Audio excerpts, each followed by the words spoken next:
মন বোঝার মতো কেউ নেই, অথচ ভুল বোঝার মানুষের অভাব নেই। ইয়া আল্লাহ, আমি বিপদে পড়ে দেখেছি আপনি ছাড়া কেউ পাশে থাকে না।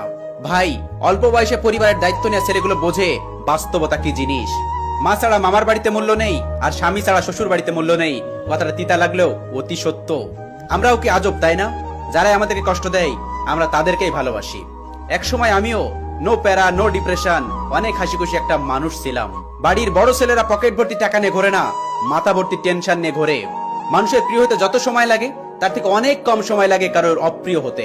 এই পৃথিবীতে কারোর মিথ্যা সম্পর্কে জড়িও না, জীবনটা একদম শেষ হয়ে যাবে। আমার না অন্ধকারে থাকতে অনেক বেশি ভালো লাগে, কারণ অন্ধকারে কেউ চোখের পানিগুলো দেখতে পারে না। মেয়েদেরও চিন্তা হয়, কে বলেছে বেকারত্বের নাম শুধু ছেলেরা? সেই মেয়েকে জিজ্ঞেস করো যার মাথার উপর কোনো বড় ভাই নেই। এদিকে বাবার বয়সও বেড়ে চলেছে। জীবনের পথগুলোতে একা চলতে শেখো, কারণ আজকে যে মানুষ তোমার সাথে আছে কালকে সে মানুষ তোমার সাথে নাও থাকতে পারে। হাই ভালোবাসা কি অদ্ভুত, তাই না? যাদের জন্য আমরা কান্না করি তারা কখনোই আমাদের হয় না। আমি একান্ত একজন খারাপ মানুষ।